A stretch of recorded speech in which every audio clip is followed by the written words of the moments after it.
Good afternoon dear student. जैसा कि पिछली कक्षा में आपने हाइड्रोजन का मानक इलेक्ट्रोड पढ़ा या मानक हाइड्रोजन इलेक्ट्रोड पढ़ा, जिसको स्टैंडर्ड हाइड्रोजन इलेक्ट्रोड या नॉर्मल हाइड्रोजन इलेक्ट्रोड कहा गया। इस आधार पर आपने चिन्ह परिपाटी के अनुसार हाइड्रोजन का मानक इलेक्ट्रोड का मान 0.000 वोल्ट निर्धारित किया। आप कहोगे सर कि हाइड्रोजन के मानक इलेक्ट्रोड विभव को हमने पढ़ा, हमने ये भी पाया कि हाइड्रोजन के मानक इलेक्ट्रोड विभव का मान 0 वोल्ट है। तो इसका उपयोग क्या है, अनुप्रयोग क्या है? तो आज अनुप्रयोगों की बात करेंगे। तो हम हाइड्रोजन के मानक इलेक्ट्रोड की सहायता से, हाइड्रोजन के मानक इलेक्ट्रोड की सहायता से अन्य धातु इलेक्ट्रोडों के इलेक्ट्रोड विभव का मापन करना सीखेंगे। जैसा कि कुछ बात करें कि बताओ कि जिंक का मानक इलेक्ट्रोड विभव का मान क्या होता है, कापर का मानक इलेक्ट्रोड विभव का मान क्या होगा, तो कैसे आप ज्ञात करोगे? तो इससे संबंधित जो समस्याएं आएंगी उसका निराकरण आज की कक्षा में हम करेंगे। और जैसे कि कहने का तात्पर्य है कि आज का जो टॉपिक होगा वो हम आज आपको यही बतलाएंगे कि मानक इलेक्ट्रोड विभव, मानक इलेक्ट्रोड विभव या इसी को मानक अपचयन विभव भी कहा जाता है। क्या कहा जाता है? मानक अपचयन विभव का मापन पढ़ाया जाएगा। तो मापन में क्या क्या जानना है कि कितना वोल्ट कोई गैल्वेनिक सेल दे रही है, तो कैसे उसका मापन किया गया। तो एक सेल का निर्माण करना आना चाहिए। जैसे कि आप सपोज दैट आपको हाइड्रोजन के मानक इलेक्ट्रोड विभव का तो मान पता है कि 0 वोल्ट होगा, लेकिन जिंक का नहीं पता है, कॉपर का नहीं पता है, सिल्वर का नहीं पता है, अन्य धातुओं का आपको नहीं पता है। तो उनको कैसे निकालेंगे, कैसे ज्ञात करेंगे, उस पर छोटा सा डिस्कस। क्योंकि आप जिंक और कॉपर जान जाएंगे तो कम से कम डेनियल सेल के बारे में तो अच्छे से जान जाएंगे, क्योंकि डेनियल सेल पढ़ाया गया है। डेनियल सेल में आपने देखा कि एक डेनियल सेल का आप कहोगे सर डेनियल सेल से कितने वोल्ट की विभवांतर उत्पन्न होती है ये बताइए, तो आपको केवल रटना पड़ता है। अब रटेंगे नहीं, हम उसके पार्टिकुलर इलेक्ट्रोड अर्ध सेलों की इलेक्ट्रोड विभव की गणना कर हम पूर्ण सेल के इलेक्ट्रोड विभव की गणना कर पाएंगे। जैसे आप क्या कहेंगे, EMF इलेक्ट्रोमोटिव फोर्स कहेंगे या सेल का इलेक्ट्रोड विभव कहेंगे। कैसे ज्ञात करेंगे, ध्यान दीजिएगा। कह रहा है कि पहला हम निकालना चाह रहे हैं जिसका वो हम लिया जिंक का या जिंक के मानक इलेक्ट्रोड विभव का मापन, मानक इलेक्ट्रोड विभव का मापन करना है। तो कैसे करेंगे? तो कह रहा है कि सर जी हमें एक पता है, एक पार्टिकुलर जिस भी धातु का ऑक्सीकरण होता है, तो आप जानते होंगे, ये तो आपको बताया ही गया कि जिंक धातु की क्षण को जब जिंक सल्फेट विलयन में डुबाते हैं तो जिंक धातु की क्षण ऋणावेशित हो जाती है, अर्थात वह ऋण ध्रुव का कार्य करेगी।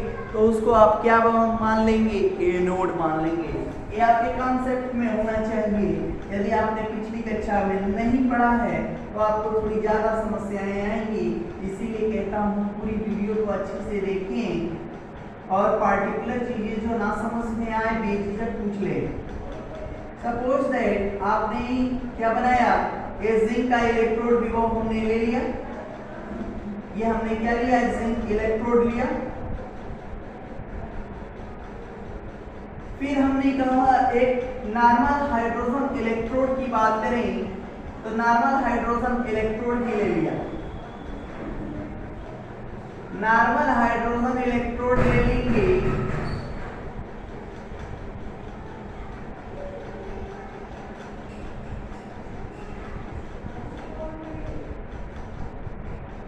आपने ले लिया, दोनों सेल को परस्पर जोड़ दें, एक कंप्लीट गैल्वेनिक सेल का निर्माण होता है।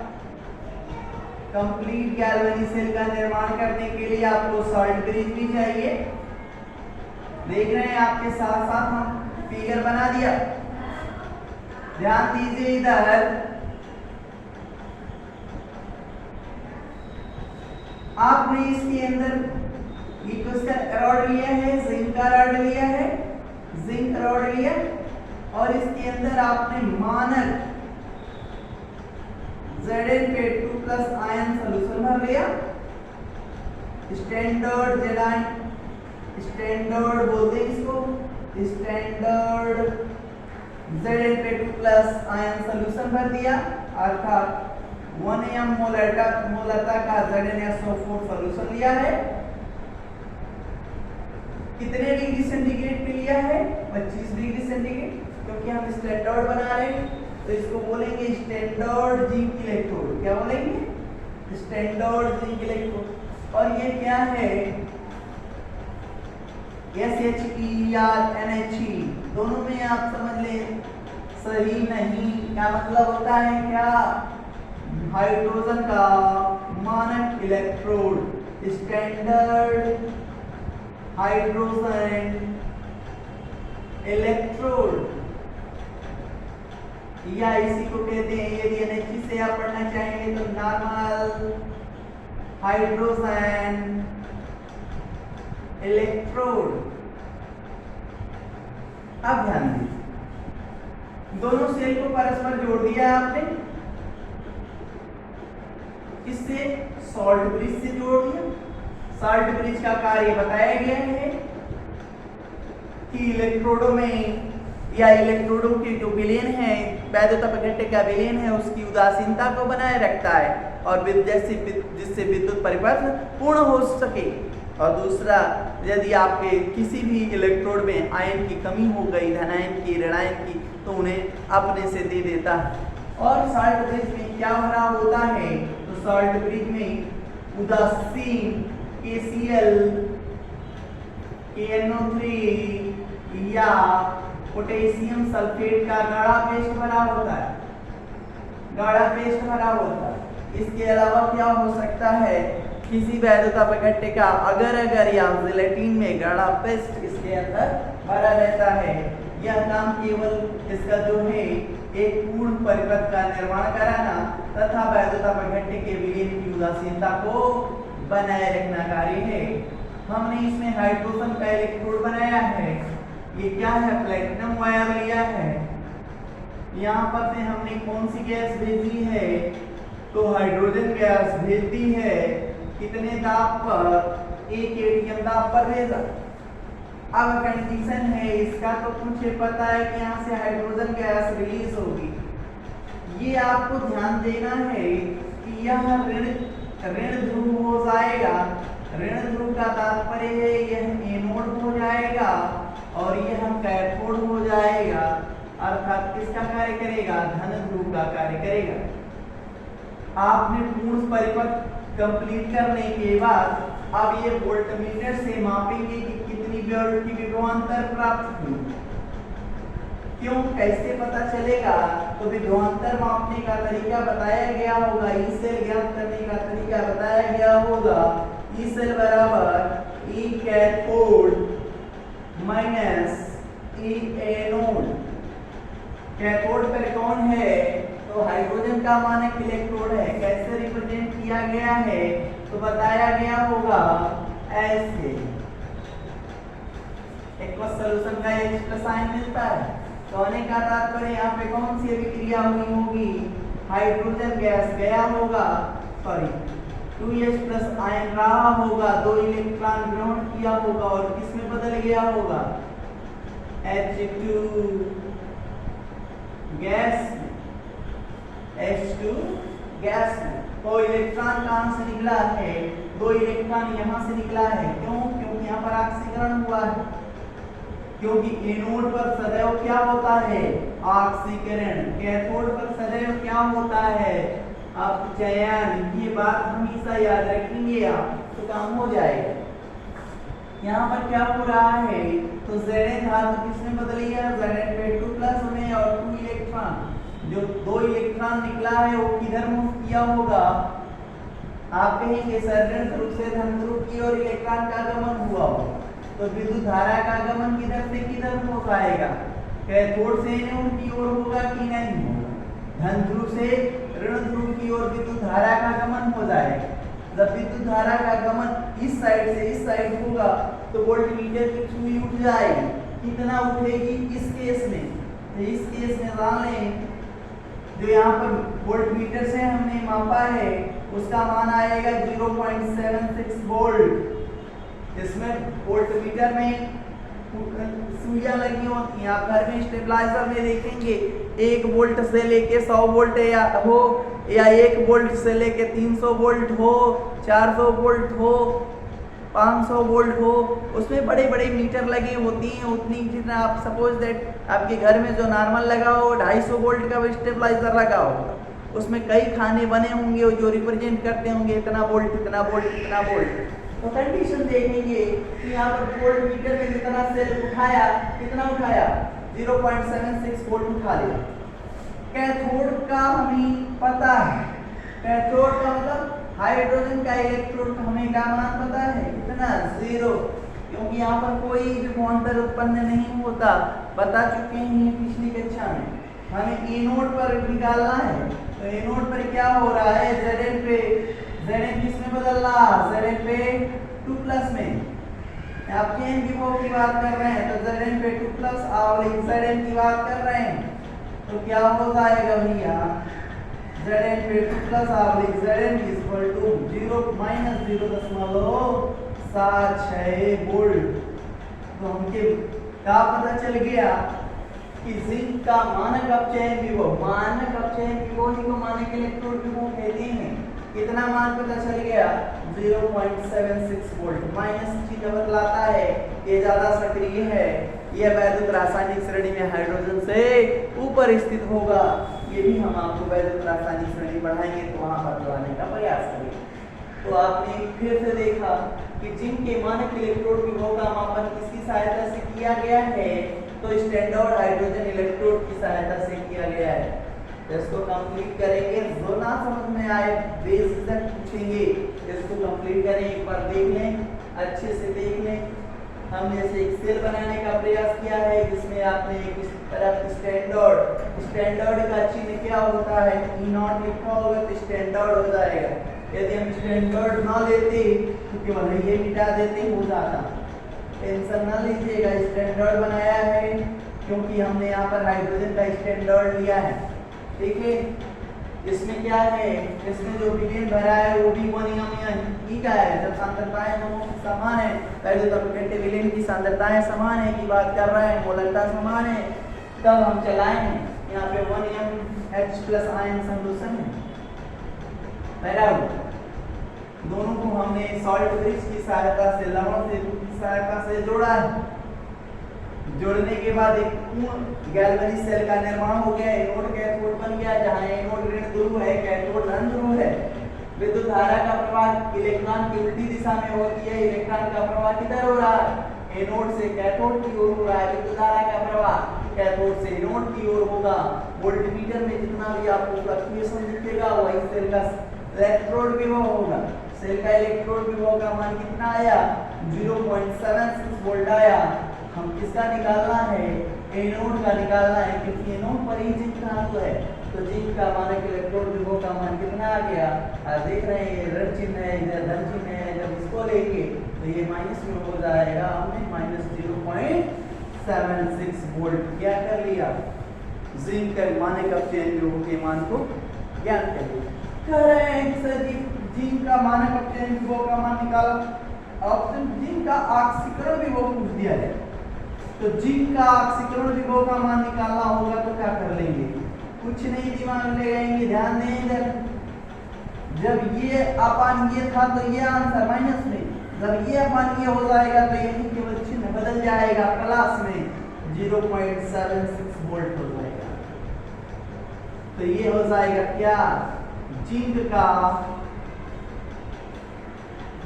का मानक ऑक्सीकरण विभव। ऑक्सीकरण और अपचयन विभव की बात कर रहे हैं तो ऑक्सीकरण में आपको केवल ऑक्सीकरण और अपचयन में जब ऑक्सीकरण पता हो तो अपचयन निकालना हो तो केवल संख्यात्मक मान में कोई परिवर्तन नहीं होगा, जो आगे का चिन्ह हो उसे बदल देंगे, आंसर हो जाएगा। जैसे कि आपने यहाँ देखा जिनका मानक इलेक्ट्रोड विभव का मान या मानक अपचयन विभव का मान -0.76 था। ऑक्सीकरण विभव का मान पूछ दिया तो हमने क्या कर दिया, चिन्ह को केवल क्या कर दिया, पॉजिटिव की जगह यहाँ निगेटिव था तो यहाँ का कर दिया पॉजिटिव कर दिया। 76 रहा वहाँ पर भी, 0.76 वहाँ पर भी रहा। देखा है आपने। इसको अच्छे से समझने का प्रयास करिएगा, बुक को फॉलो करिएगा, अच्छे से पढ़िएगा, जहाँ समझ में आए पूछिएगा, बेझिझक हम आपको बतलाने का प्रयास करेंगे। बात करते हैं नेक्स्ट।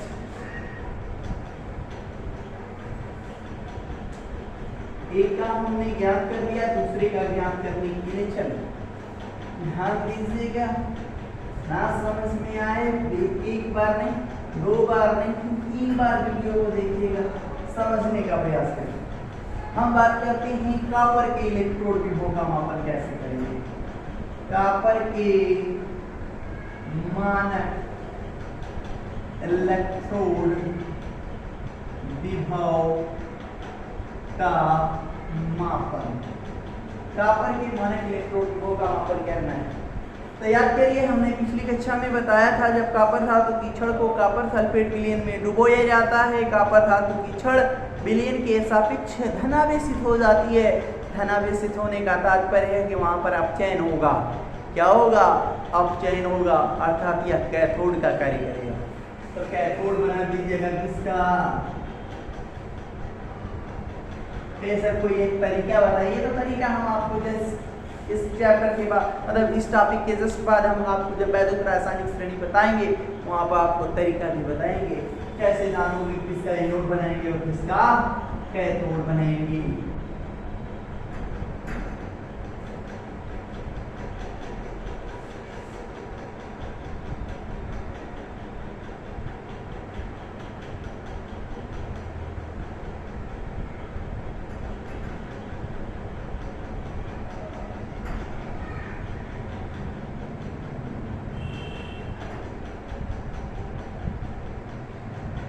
यहाँ पर हाइड्रोजन का इलेक्ट्रोड विभव को आप किसकी संज्ञा देंगे? ऋण ध्रुव की संज्ञा देंगे। ऋण ध्रुव का मतलब क्या हो जाएगा? एनोड, एनोड हो जाएगा। और ये कॉपर रॉड क्या करेगा? किसका कार्य करेगा? धन ध्रुव का कार्य करेगा। धन ध्रुव का मतलब होता है गैल्वेनिक सेल में कैथोड। और दोनों को जोड़ के एक परिपथ कंप्लीट करेंगे और बीच में गैल्वेनोमीटर या वोल्टमीटर लिख लेंगे। क्या लिख लिया हमने? वोल्टमीटर लिया, क्योंकि अभी क्वांटम मापते हैं। और दोनों अर्ध इलेक्ट्रोडों को या अर्ध सेलों को हम परस्पर एक साल्ट ब्रिज की सहायता से क्या कर लेंगे? जोड़ लेंगे। साल्ट ब्रिज का काम क्या है? वैद्युत परिपथ को पूर्ण करना और वैद्युत अपघट्य के विलयन की उदासीनता को बनाए रखना। हमने इसके अंदर विलयन लिया है कैसा? स्टैंडर्ड 25 डिग्री सेंटीग्रेड ताप है। यहाँ पर हमने मानक हाइड्रोजन गैस को 1 एटीएम दाब पर भेजा गया है। एक वायुमंडलीय दाब पर हाइड्रोजन गैस के बबल्स होंगे। मतलब यहाँ पर आपको इलेक्ट्रोड विभव की बात करें तो यहाँ पर ऑक्सीकरण हो रहा है ना। ऑक्सीकरण का मतलब H2 किस में बदला होगा? H+ आयन में बदला होगा। मान कितना रहा होगा? 0.00 कंडीशन ध्यान दें। यहाँ पर हमने कॉपर का रॉड लिया है तो विलयन कैसा रहा होगा? यहाँ पे मोलर H+ आयन कंसंट्रेशन वाला रहा होगा, मोलर H+ आयन सॉल्यूशन रहा होगा। और यहाँ पर कैसा रहा होगा? स्टैंडर्ड, ये भी कह दें तो मोलर CuSO4 सॉल्यूशन कह दे, या 1m Cu2+ आयन सॉल्यूशन कह दिया। ये ले लिया हमने। जैसे ही लिया, वैद्युत परिपथ पूर्ण करने के लिए साल्ट ब्रिज जोड़ा है हमने। एक पूरी की पूरी क्या बन गया? एक गैल्वेनिक सेल का निर्माण कर दिया। गैल्वेनिक सेल का निर्माण कर दिया। यहाँ पर क्या हो रहा है? Cu2+ ने 2 इलेक्ट्रॉन ग्रहण किया होगा और किसमें बदल गया होगा? Cu। यहाँ अपचयन हो रहा है, यहाँ पर क्या हो रहा है?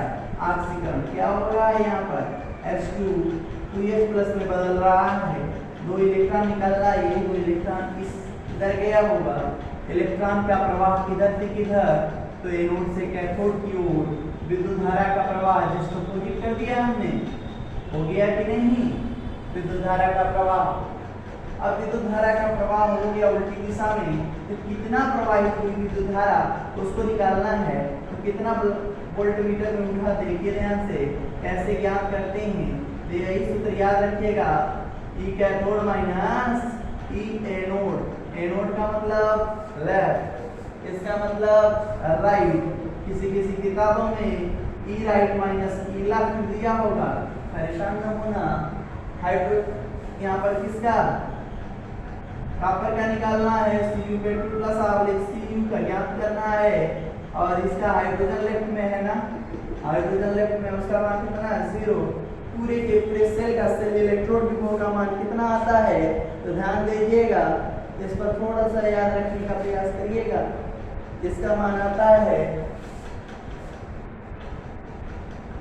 0.34। आंसर आपको निकालना है, बताओ कॉपर का मानक इलेक्ट्रोड विभव का मान कितना आएगा, तो कितना आएगा प्लस 0.34, देख रहे हैं आप, यहाँ से निकाल दे, माइनस का कोई तात्पर्य ही नहीं है, कितना वोल्ट आ गया, तो कॉपर के मानक इलेक्ट्रोड विभव या मानक अपचयन विभव का मान कितना। यदि आपसे कह दिया जाए बताओ मानक अपचयन विभव, ये तो क्या है मानक अपचयन विभव या इलेक्ट्रोड विभव, यदि आपसे कह दिया मानक उपचयन विभव या ऑक्सीकरण विभव क्या होगा, तो ध्यान दीजिएगा मानक ऑक्सीकरण विभव जस्ट अपोजिट Cu आवलिक Cu पे 2 प्लस, केवल चिन्ह का फर्क कर दीजिएगा आंसर, कोई टेंशन नहीं। ये है आज की क्लास का मुख्य सार, किसी भी धातु के मानक इलेक्ट्रोड विभव का मापन हाइड्रोजन के मानक इलेक्ट्रोड विभव का मान 0 मानकर, मानक अपचयन विभव का मान 0 वोल्ट मानकर यहाँ किया गया है, और यहाँ करके हमने आपको आंसर बताया गया है। अब सारी के सारे मानक इलेक्ट्रोड विभव, मानक अपचयन विभव की बात कर रहे हैं, इसको आधार मानकर एक श्रेणी बनाई गई है जिसका नाम है वैद्युत रासायनिक श्रेणी। नाउ नेक्स्ट टॉपिक को हम अगले दिन डिस्कस करेंगे, आज के लिए इतना ही, इसको नोट कर लें। Thank you.